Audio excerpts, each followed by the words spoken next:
Assalamualaikum warahmatullahi wabarakatuh. Pada kesempatan kali ini kita akan bahas tentang 6 karomah Robiah Al-Adawiyah. Tapi sebelumnya jangan lupa untuk subscribe channel ini dan nyalakan loncengnya untuk mendapat video-video terbaru dari Wahana Amalia.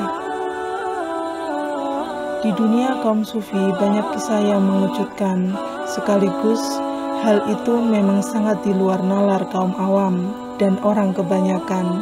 Untuk itu, kisah-kisah di bawah ini merupakan karomah atau hal-hal yang istimewa dari kaum sufi, sebagaimana terjadi pada Robiah Al-Adawiyah. Robiah Al-Adawiyah adalah sedikit dari ulama sufi perempuan yang sangat disegani dalam sejarah peradaban Islam. Pemikiran dan laku spiritualnya terus dikaji hingga hari ini.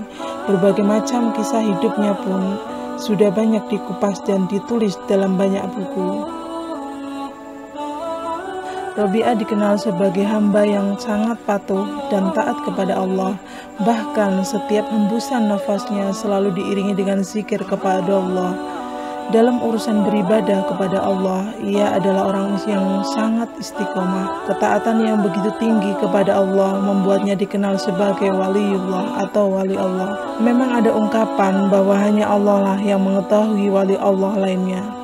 Tapi sebagaimana yang dikemukakan oleh Syekh Saruk, setidaknya ada 3 sifat yang dimiliki seorang wali, yaitu mengutamakan Allah, hatinya berpaling dari makhluknya, dan berpegang teguh pada syariat Nabi Muhammad SAW dengan benar. Jika merujuk pada indikator ini, maka Robiah adalah memang seorang waliullah. Selain ketiga tanda tersebut, seorang waliullah biasanya memiliki karomah atau sesuatu yang berbeda dari sewajarnya. Dalam hal ini, Robiah juga memiliki cerita dan kisah yang menggambarkan karomah. Berikut adalah sejumlah karomah yang dimiliki oleh Robiah Al-Adawiyah, sebagaimana yang tercantum dalam buku Robiah, Pergulatan Spiritual Perempuan karya Margaret Smith. Yang pertama, ketika Robiah sedang jalan-jalan di sebuah pegunungan, ada banyak binatang buas yang mendekatinya. Anehnya, binatang-binatang tersebut tidak menyerang Robiah dan sangat jinak kepadanya. Mereka bermain bersama. Tiba-tiba Hasan Al-Basri muncul dan mendekati Robiah. Seketika binatang-binatang buas tersebut menampakkan wajah buasnya dan pergi meninggalkan Hasan Al-Basri. Kedua, suatu hari Robiah melakukan perjalanan haji ke Baitullah Mekah dengan menaiki unta. Di tengah jalan, unta yang dinaiki tersebut mati. Langsung saja Robiah berdoa kepada Allah. Tidak lama setelah itu, untanya hidup kembali. Robiah pun melanjutkan perjalanan hingga sampai ke Baitullah dan pulang dengan menaiki unta yang sama, yaitu unta yang pernah mati itu. Ketiga, suatu malam ada 2 orang teman Robiah yang datang ke rumahnya.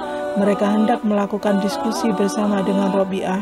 Naasnya, rumah Robiah tidak memiliki lampu penerang. Lalu Robiah meniup ujung jari-jarinya hingga kemudian mengeluarkan cahaya yang terang dan menerangi seluruh rumahnya sepanjang malam.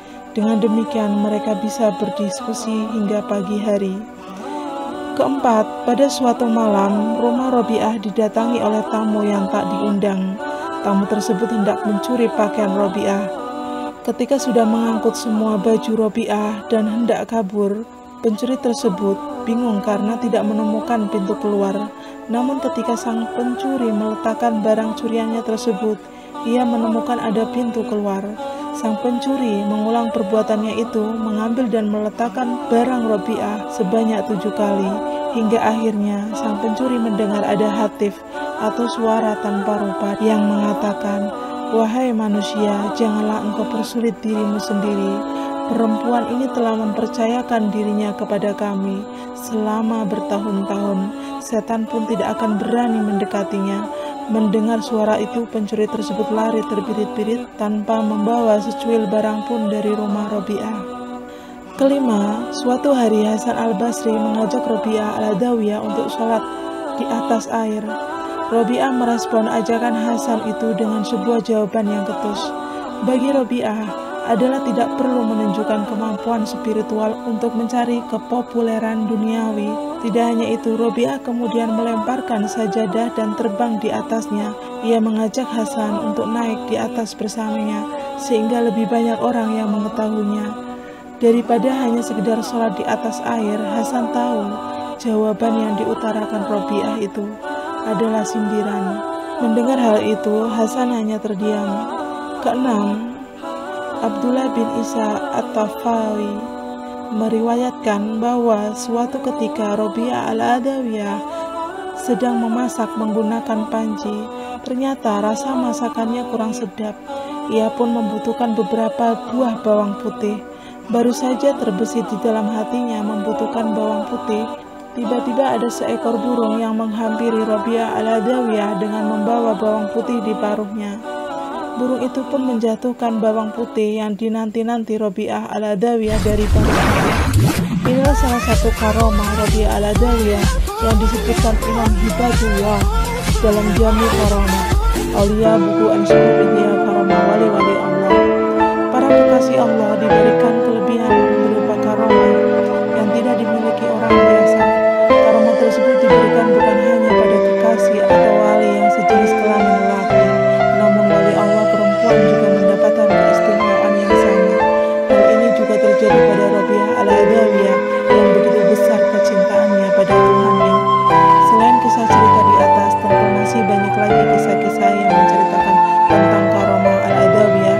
Namun satu yang perlu diketahui, bahwa karomah yang diberikan kepada Robi'ah adalah tanda bahwa Allah memberkahinya. Semoga bermanfaat. Wassalamualaikum warahmatullahi wabarakatuh.